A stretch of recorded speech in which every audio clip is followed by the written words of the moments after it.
Bonsoir, Pasteur Georges. Bonsoir, Jean-François. Vraiment content de vous retrouver avec nous. Ça fait un petit moment, donc votre Oui. présence, elle est très appréciée ce soir pour justement parler de tout ce qui se passe au Moyen-Orient. Et Dieu sait que depuis l'investiture de Donald Trump, il y a eu beaucoup de déclarations qui se sont faites. Notamment, je vous lis la suivante. Le président américain Donald Trump a émis un ultimatum la semaine dernière exigeant la libération de tous les otages israéliens détenus par le Hamas avant le 15 février 2025, qui était la date fatidique de samedi dernier à midi, menaçant de laisser l'enfer se déchaîner en cas de non-respect. En réponse, le Hamas a libéré seulement 3 otages israéliens le 15 février en échange de libération de 369 prisonniers palestiniens par Israël. Cependant, la majorité des otages restent captifs et le Hamas n'a pas encore accédé à la demande de libération totale. Ce qui m'amène à vous poser la question suivante, Pasteur Georges. L'ultimatum de Trump visant la libération des otages était-il un coup de bluff ou a-t-il réellement influencé le Hamas et Israël? Mais je pense jusqu'à date, de ce qu'on connaît de Trump, oui, des fois, il y a du bluff, mais il y a quand même une réalité derrière son bluff. Il a écrit un livre qui s'appelle The Art of the Deal. Donc, c'est sûr que bluffer, ça fait partie d'avoir des deals. Et maintenant, il avait précisé plutôt que l'enfer qui s'ouvrirait de la part d'Israël. Mais je pense qu'il parle comme un businessman. Il oublie que Israël, bien que ceux de droite apprécient ce feu vert, ils ne peuvent pas en faire ils peuvent pas en faire de grands investissements parce qu'il y a encore les otages dans les mains des Palestiniens, des Arabes, des dizaines. Donc, ils ne peuvent pas vraiment risquer la mort de ces otages, sans compter la pression interne aussi des familles qui veulent voir leurs bien-aimés relâchés. Ouais. Pourquoi, Pasteur Georges, selon vous, euh, le Hamas n'a pas libéré tous les otages malgré la menace qui planait au-dessus de leur tête prononcée par Donald Trump? Ben, de un, c'est sûr, ils veulent pas paraître comme des perdants, comme ceux qui capitulent aux yeux du monde arabe et musulman, mais aussi de deux, ils ont des décennies d'expérience à manipuler l'Occident. Ils savent que souvent, il n'y a pas vraiment de dents derrière les menaces occidentales. Oui, Trump est différent, il faut le prendre un peu plus au sérieux, mais ils savent très bien que les otages, même qu'ils tiennent, sont leur sécurité. Donc, relâcher les otages, c'est relâcher leur sécurité contre les menaces de Trump. Ouais. Là, on va rentrer un petit peu dans la spéculation. Je sais que vous ne travaillez pas Mhm. pour le gouvernement américain ni pour Israël, mais pensez-vous que les États-Unis pourraient intervenir militairement si d'autres otages ne sont pas relâchés ou c'est simplement une posture électorale? Là, ça a l'air, de la part de Trump, c'est vraiment, moi, ma part, je vous donne un feu vert et je vous soutiens diplomatiquement, militairement aussi, militairement dans le sens que en partageant de l'intelligence militaire concernant les otages, mais je pense qu'il laisse ça du côté d'Israël. C'est trop controversé, même pour Trump, pour s'y ingérer directement. C'est sûr qu'il va y avoir de la coopération militaire, mais vraiment, il y a encore des citoyens américains là-dedans. Euh, ça m'attriste qu'on Hmm. ne puisse pas amener plus de pression à les relâcher parce qu'un jour, ça pourrait être des otages canadiens. Ouais, ouais, On les lâcherait, on les oublierait pour combien de temps? ouais.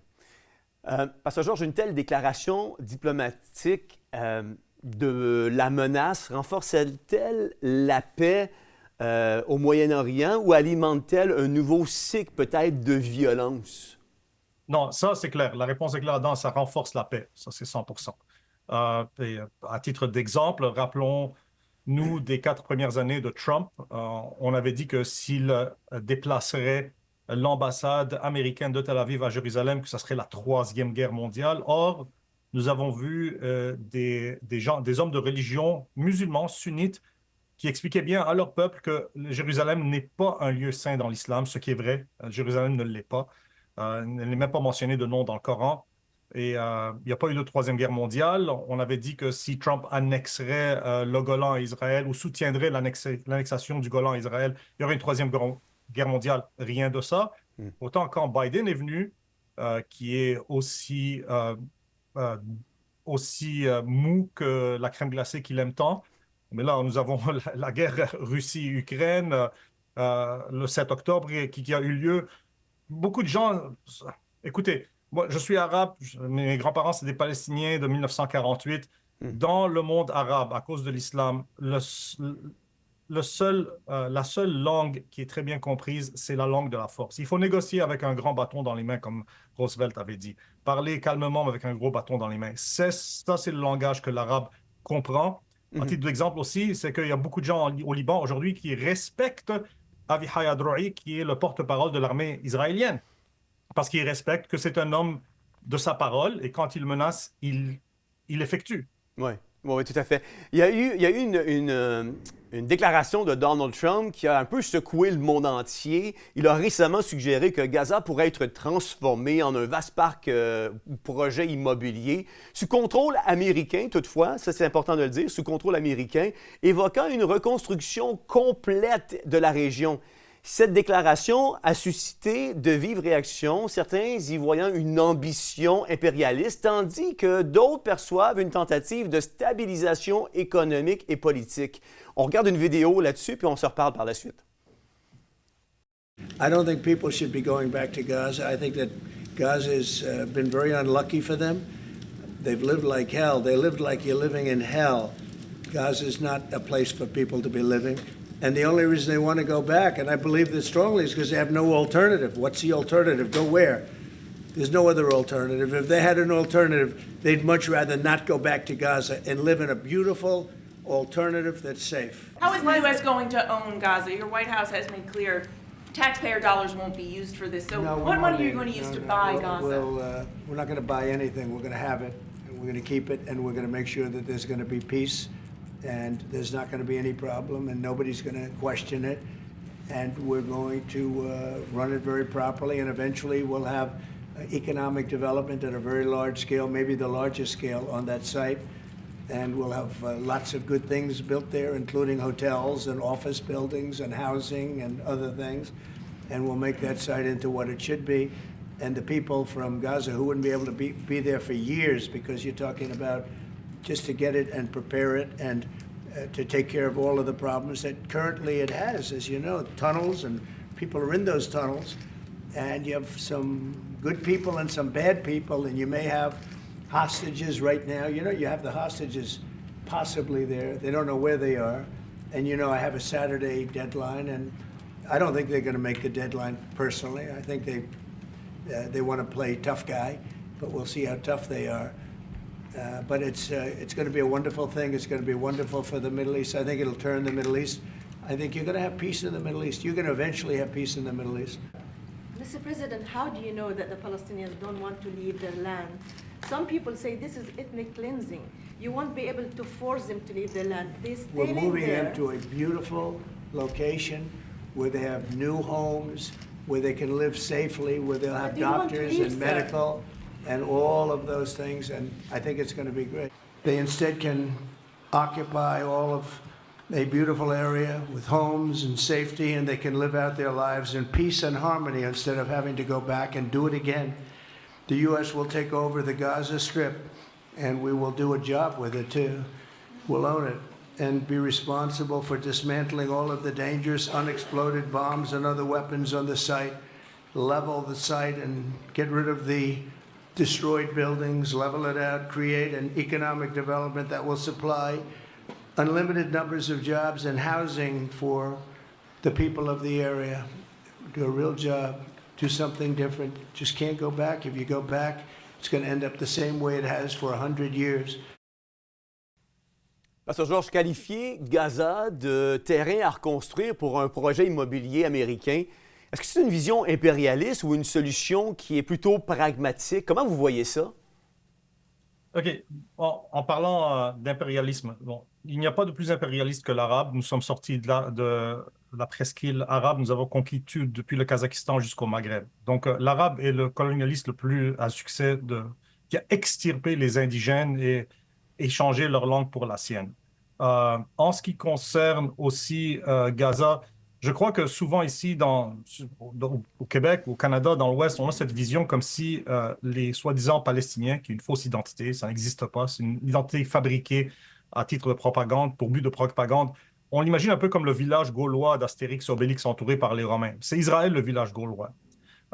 Imaginez-vous un peu, pour comprendre bien la situation, si les États-Unis anglophones et le Canada anglais déclarent une guerre religieuse contre les Québécois francophones.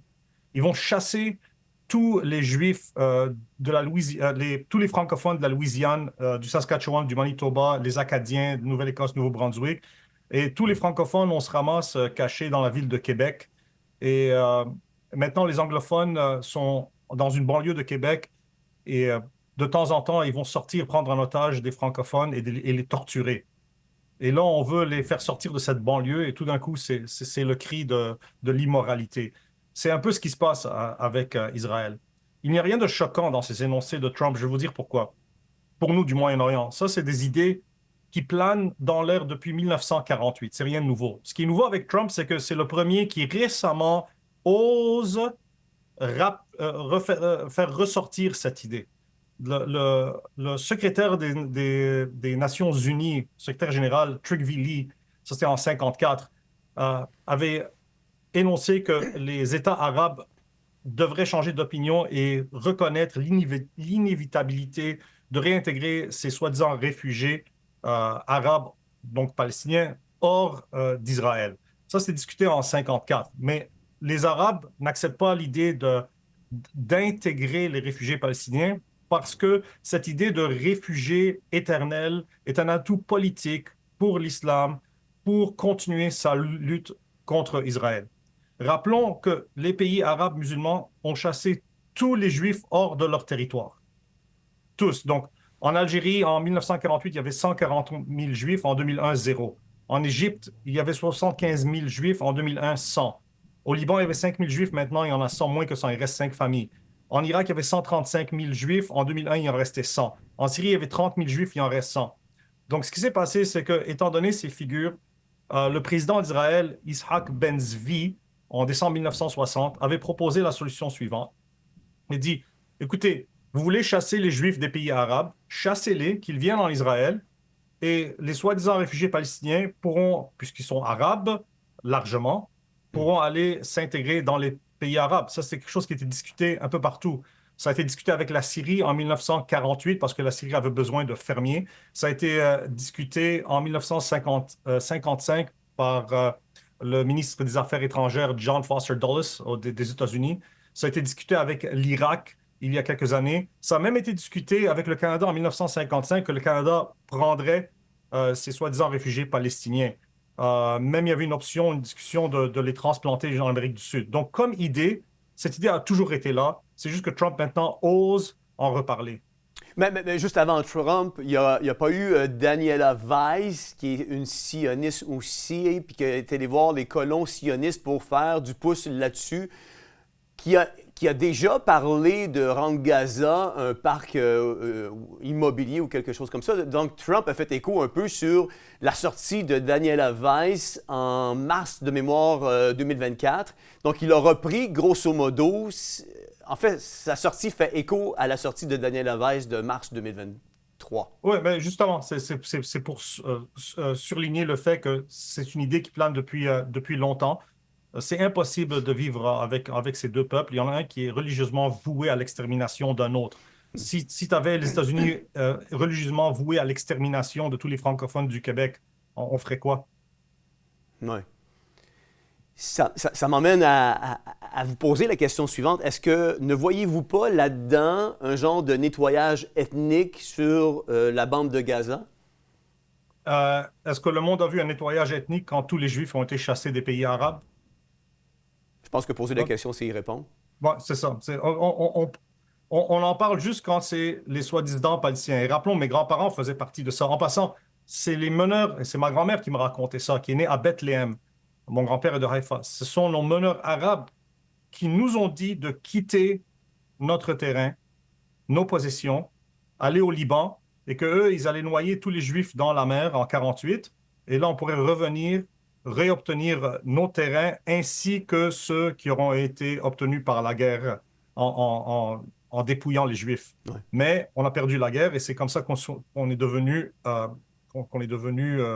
des réfugiés. Ouais. Mais c'est nos meneurs arabes qui nous ont dit de sortir. Quand tu as tout un peuple, et c'est pas juste Hamas, C'est la population majoritairement à 75% qui soutient. C'est les enfants qui sont éduqués ainsi. Quand tu as tout un peuple qui participe au massacre du 7 octobre, et c'est rien de nouveau, ça n'a rien à voir avec juste le 7 octobre. Est-ce que le 7 octobre c'était un false flag ou non? C'est l'histoire de la relation et de la haine de l'arabe musulman contre le juif et contre le chrétien aussi, rappelons-le, parce qu'après les juifs, ils s'en viennent à nous. Ouais. C'est tout le peuple qui a participé à cela. Mais que fais-tu quand tu as tout un peuple qui vous dit à répétition dans ses écrits religieux, politiques, officiels, qu'eux-mêmes sont voués au nettoyage ethnique d'Israël. Ils ne veulent pas une solution deux États. Ils refusent l'existence de l'État d'Israël. Dans le Moyen-Orient, quand on parle d'Israël, on ne dit pas l'État d'Israël. On dit l'entité sioniste. Donc, on refuse même de reconnaître qu'ils existent. Quand il y a eu les ententes à Oslo, quand Clinton a tenté de faire l'accord de paix entre Arafat et Yitzhak Rabin et après avec Ehud Barak, le premier énoncé que les Juifs ont demandé de la part des soi-disant Palestiniens, c'était d'écrire « Nous vous reconnaissons comme peuple ». Les Juifs étaient contents juste avec ça. Que l'Arabe, non comme État, mais bien comme peuple, l'Arabe ne reconnaît même pas le Juif comme un peuple. Ouais. Ce sont des animaux, selon le Coran et les écrits islamiques. Les Juifs, ce sont des singes et des cochons. Donc, s'il y a un nettoyage ethnique, c'est bien de la part de l'Arabe envers le Juif et non vice-versa. Ça peut être quoi les conséquences d'une telle déclaration? Est-ce que c'est un... Est-ce que tout ça, ça signifie aussi synonyme d'une guerre prolongée? C'est quoi les conséquences d'une déclaration? Parce qu'en même temps, ce que Trump a dit, c'est que les États-Unis vont reprendre Gaza. Si les États-Unis reprennent Gaza, c'est pas pour les donner nécessairement aux Israéliens, là. Écoutez, les détails, ça va changer avec le temps. C'est sûr qu'une partie de ce que Trump dit, on le connaît bien. Il y a un genre de bluff là-dedans. C'est vraiment l'idée qui compte. Ça se peut que les États-Unis... Rappelons aussi qu'il y a tout un dépôt de gaz ou de pétrole plutôt dans le Moyen-Orient, le long de la côte méditerranéenne, depuis la Syrie jusqu'en Israël. Donc, ça se peut que les Américains aussi veuillent participer là-dedans, avoir un investissement là-dedans. C'est très possible. Il a parlé que les pays arabes aussi auraient investissement. Ça serait sous la tutelle des Émirats, de l'Arabie saoudite. Donc, ce n'est pas juste les États-Unis, mais faire quoi? Le Moyen-Orient, les États du Moyen-Orient ont naquis comme des États sous mandat britannique et mandat francophone. Même au Liban aujourd'hui, il y a beaucoup de Libanais qui disent c'est un État qui a failli, c'est un État qu'on ne peut pas soutenir, non soutenable, et il nous faut un mandat international pour pouvoir gérer les choses. C'est malheureux, mais quand un peuple décide de participer à un génocide, il y a des conséquences. On ne peut pas maintenant crier la victime quand nous étions les agresseurs. Ouais. Derrière cette proposition de Donald Trump, est-ce que Trump, justement, tente de redessiner, selon vous, Pasteur Georges, la carte du Moyen-Orient au profit d'Israël? Ça se peut. Ça, ce que ça voudrait dire, bon, d'abord, de un, cette idée que le peuple juif largement rêve du grand Israël. À 85-90%, ils sont contre foot. Ils ne veulent rien savoir du grand Israël. D'habitude, le juif moyen veut juste faire du party sur la plage. Mais oui, c'est sûr qu'il y a des religieux qui veulent le grand Israël. Ça va arriver quand Jésus-Christ va retourner en passant. C'est le grand Israël, dans la Bible, c'est depuis l'Euphrate jusqu'au Nil. Ce que ça veut dire, c'est redessiner le Moyen-Orient au profit d'Israël. Ça veut dire quoi? Ça veut dire qu'Israël a des frontières défendables. La grandeur d'Israël, je pense, comme pays, c'est comme la Jamaïque, l'île de la Jamaïque. C'est très mince, c'est stratégiquement indéfensible. Ce n'est qu'un miracle que l'État existe encore avec l'aide internationale. Aussi, c'est les Arabes aussi qui ont plein d'aide internationale, pas juste Israël. Donc, ce serait... si ça va se faire, ça veut juste dire élargir quelques frontières, prendre des points stratégiques en défense et s'assurer qu'il n'y a plus un leadership politique qui est voué à l'extermination du juif. Ce n'est pas le grand Israël dont on a tant peur. Ouais. Je veux vous parler des affrontements entre Israël et le Liban. Ces affrontements, justement, se sont intensifiés ces dernières semaines avec des frappes israéliennes visant des cibles au Liban et des représailles du Hezbollah touchant le nord d'Israël. Cette escalade-là, qui est alimentée notamment par les tensions régionales et le soutien d'acteurs internationaux, menace la stabilité du Liban, déjà en crise économique et politique. Une guerre totale pourrait entraîner des conséquences humanitaires désastreuses et redessiner les équilibres stratégiques du Moyen-Orient. Les frappes israéliennes au Liban et les représailles du Hezbollah nous mènent-elles inévitablement vers une guerre totale et complète? Non, là pour l'instant, tout ce que Hezbollah peut faire, c'est envoyer des drones de reconnaissance. Ils en sont réduits à cela. Ce qui est dangereux maintenant pour nous au Liban, ce n'est pas tellement les altercations israélo-hezbollahiennes, c'est plutôt le fait que nous avons un État qui est brisé. Il y a 18 sectes qui sont représentées qui ne peuvent pas s'entendre. L'islam politique ne peut pas cohabiter avec aucun autre voisin, mais nous sommes forcés, étant donné comment le Liban a été redessiné au XXe siècle, à coexister et co-gouverner avec ces gens-là. Donc l'instabilité du Liban est intrinsèque même à la structure de l'État et de la nation. Nous avons aussi, les chrétiens craignent du fait que si Ahmad al-Shara', qui est un espèce de Al-Qaïda reformulé, si les sunnites maintenant dans le vacuum de la puissance chiite, parce que Hezbollah est chiite, donc si les sunnites maintenant qui ont la haute main, on ne veut pas qu'ils nous fassent vivre un État islamique au Liban. Donc ce n'est pas vraiment Israël qui nous trouble, c'est plutôt l'instabilité Liban-Syrie. Je veux rappeler aux gens, Pasteur Georges, que vous avez quand même grandi au Liban, une partie de votre vie, et que vous avez encore de la famille, si je ne m'abuse, au Liban. J'ai encore de la famille au Liban, j'ai encore de la famille en Israël, j'ai encore de la famille en Jordanie. Parfait. Est-ce que, selon vous, Israël cherche un prétexte pour étendre son offensive au Liban où le Hezbollah pousse-t-il volontairement à une confrontation? Non, non, ils cherchent un prétexte pour arrêter. Israël veut la paix. Quand je dis paix, je dis pas parce que quand je dis ça, genre, oh, tu penses qu'Israël est sans péché, que ce sont tous de bon cœur. Non, non, non, c'est juste une considération réelle politique. Juste d'un point de vue pragmatique. Ils savent qu'ils sont juste quelques millions, ils sont 7 ou 8 millions de Juifs qui baignent dans un océan d'islam. Le Québécois ici se sent complètement entouré par les anglophones et on passe des lois pour protéger notre langue française si belle. Mais on juge le juif qui est entouré d'islamistes voués à sa destruction parce qu'il veut se protéger. Ouais. L'hypocrisie est vraiment douloureuse. Tout ce qu'Israël veut faire, ne serait-ce que d'un point de vue pratique, c'est pouvoir garder ses frontières et en arriver à un point où est-ce que les pays voisins signent un accord de paix avec Israël pour que tout le monde puisse vivre dans la stabilité. Ils ont signé la paix avec l'Égypte et ils l'ont signé avec la Jordanie. Est-ce qu'il y a eu une guerre entre Égypte et Jordanie depuis? Non, depuis les années 70. Donc, moi, je prie qu'on puisse faire une entente de paix avec nos voisins et que tout le Moyen-Orient puisse bénéficier de cette stabilité. Israël veut juste le calme. Ouais. Il y a eu un cessez-le-feu qui a pris place dernièrement. Le cessez-le-feu a-t-il nuit à l'opération ou à la guerre qui était en cours, selon vous? Oui, ça, c'est une bonne question. Le cessez-le-feu du côté d'Israël leur a permis d'aller chercher encore plus de bases cachées de Hezbollah. Mm-hmm.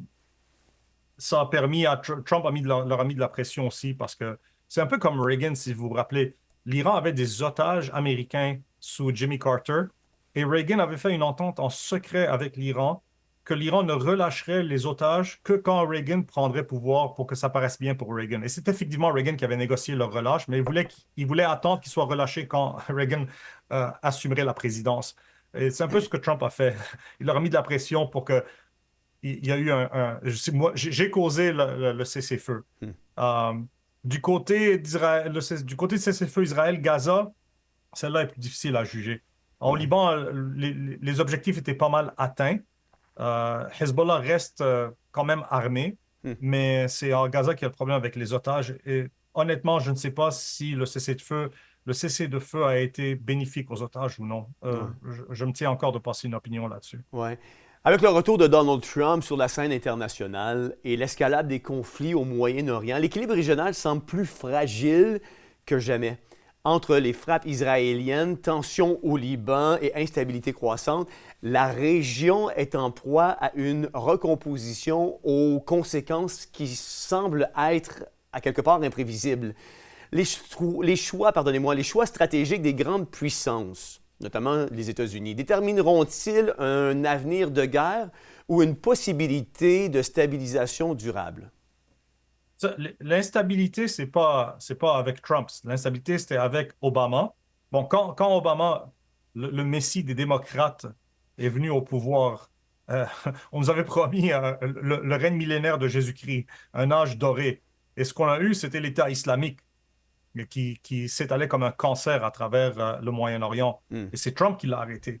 Quand Biden est venu au pouvoir, on a eu la guerre Ukraine-Russie, on a eu le 7 octobre, l'Iran qui déployait ses forces un peu partout dans le Moyen-Orient, les Houthis qui attaquaient les navires qui passaient dans le Golfe, ça affecte le commerce international. C'est plutôt avec...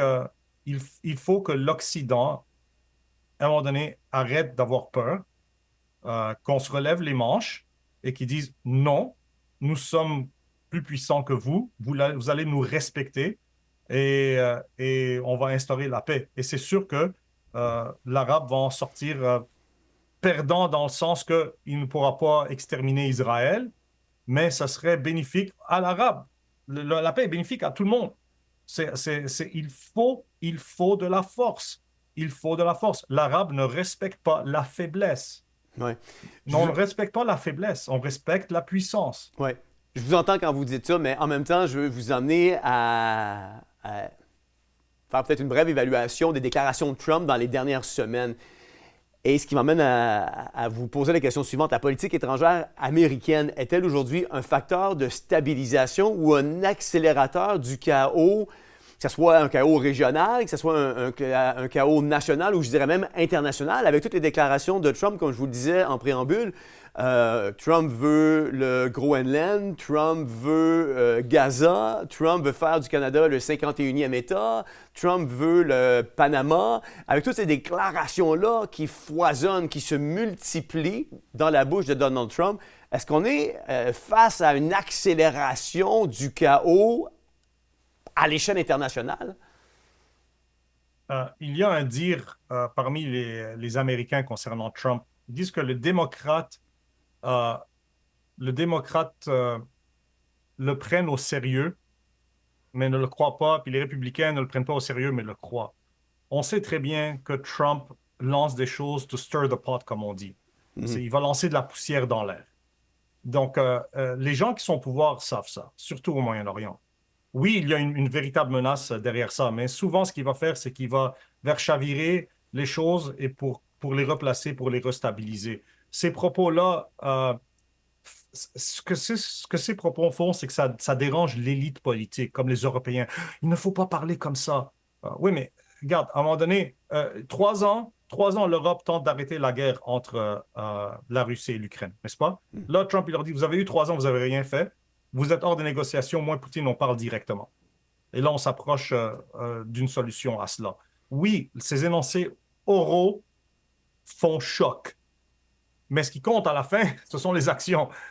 Et les actions, s'ils ne sont pas sabotées par les démocrates, je crois sincèrement qu'on en arriverait à une stabilité. Juste pour vous dire que ce n'est pas juste moi comme ça qui parle. Dans les médias libanais, j'entendais une entrevue entre un média libanais et un Libanais dans le Congrès américain. Et le journaliste libanais faisait part du fait que dans l'esprit de beaucoup d'Arabes au Moyen-Orient, on croit que les États-Unis sont en train d'entrer dans un âge d'or.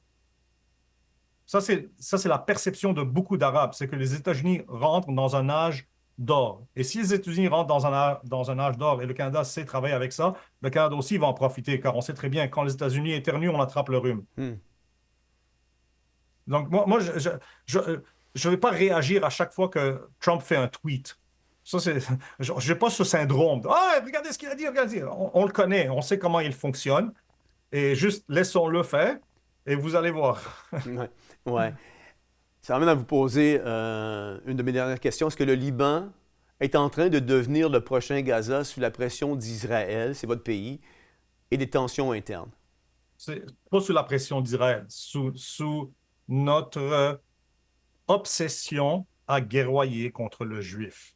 C'est ça qui mène toujours les pays à la destruction. Et ça, c'est un principe biblique. En passant, Dieu avait dit à Abraham et à sa semence, je bénirai ceux qui te bénissent et je maudirai celui qui te maudit.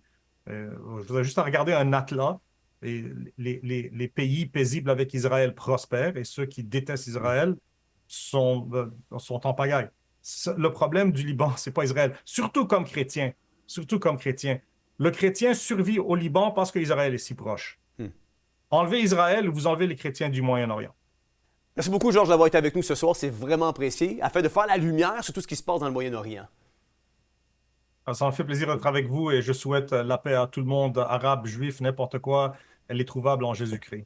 Je vous souhaite de passer une excellente fin de soirée. Merci encore. Merci.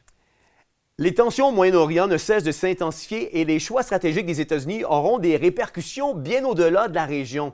Entre diplomatie, alliances et intérêts économiques, ces décisions influenceront aussi l'Occident, notamment le Canada. À la lumière des prophéties bibliques, ces bouleversements annoncent-ils un tournant décisif?